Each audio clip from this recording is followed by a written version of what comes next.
Assalamualaikum warahmatullahi wabarakatuh. Halo semuanya, perkenalkan saya Evi Yuliani, mahasiswi semester 6 Program Studi Agribisnis Pangan Politeknik Negeri Lampung. Video ini dibuat dalam rangka memenuhi tugas akhir ujian praktikum mata kuliah pembiayaan agribisnis dan KUMK. Nah, yang akan saya bahas dalam video ini yaitu pembiayaan UMKM berdasarkan studi kasus UMKM dodol keluarga yang berada di salah satu desa di Kabupaten Pringsewu. Nah, yuk jadi kita mulai videonya ya. Sebelum masuk ke inti pembahasan, harus tahu dulu nih sebelumnya apa sih yang dimaksud dengan pembiayaan UMKM. Seperti yang kita tahu, UMKM adalah usaha mikro, kecil, dan menengah. Oleh karena itu, pembiayaan UMKM adalah pembiayaan bagi usaha mikro, kecil, dan menengah untuk digunakan sebagai usaha. Untuk yang selanjutnya yaitu mengenai pendanaan perusahaan. Pendanaan perusahaan berasal dari dua sumber penting. Yang pertama adalah utang modal atau kewajiban dan yang kedua adalah ekuitas kepemilikan. Utang modal adalah uang yang telah dipinjam dan harus dikembalikan pada tanggal yang telah ditentukan sebelumnya. Sedangkan ekuitas kepemilikan merepresentasikan investasi pemilik dalam perusahaan, uang pribadi yang mereka miliki untuk ditempatkan dalam perusahaan tanpa ada tanggal tertentu untuk membayar kembali.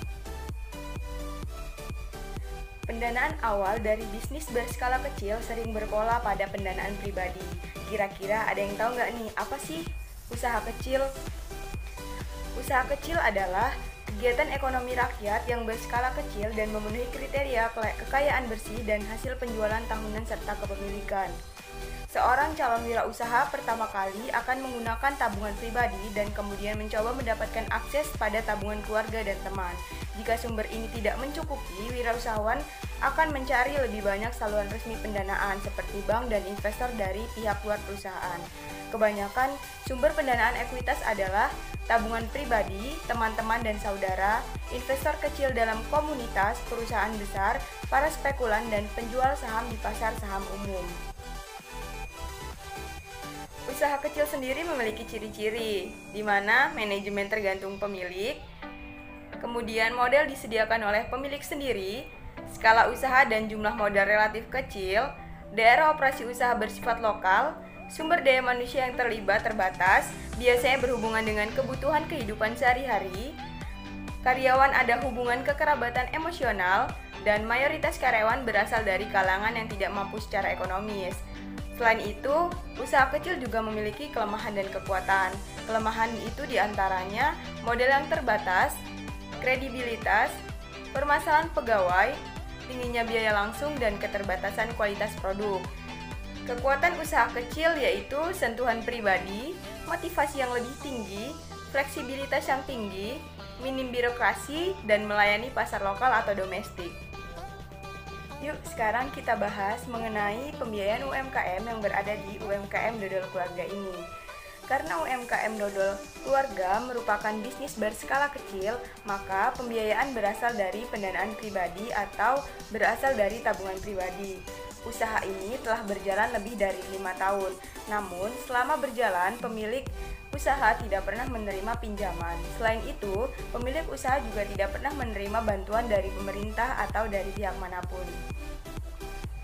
Karena UMKM dodol ini tidak membuat pembukuan laporan keuangan, maka standar yang ditetapkan mengenai keuntungan yaitu pendapatan diperoleh lebih besar dari modal utama. Faktor yang mempengaruhi perubahan modal serta keuntungan menurut pemilik usaha yaitu bahan baku yang terus berfluktuasi. Karena harga bahan baku yang terus berfluktuasi, ini membuat pemilik usaha terkadang mengalami kesulitan dalam permodalan. Selain itu, kendala yang dihadapi dalam usaha dodol ini yaitu pencarian bahan baku dan pemasaran produk. Bahan baku yang digunakan harus memenuhi standar yang telah ditetapkan oleh pemilik usaha, karena bahan baku yang digunakan akan mempengaruhi produk yang akan dihasilkan. Harga produk yang terbilang cukup mahal membuat pemasaran produk sedikit sulit. Target pasar yang dituju harus benar-benar tepat. Dalam menjalankan usaha ini, pemilik usaha seringkali mengalami kesulitan modal dalam pengembangan usaha. Oleh karena itu, upaya pengelolaan yang dilakukan agar modal berjalan dengan baik, yaitu dengan perencanaan yang matang, agar perputaran keuntungan berjalan secara lebih efisien. Cukup sekian presentasi dari saya mengenai pembiayaan UMKM. Apabila ada salah kata, Saya mohon maaf, saya akhiri. Wassalamualaikum warahmatullahi wabarakatuh.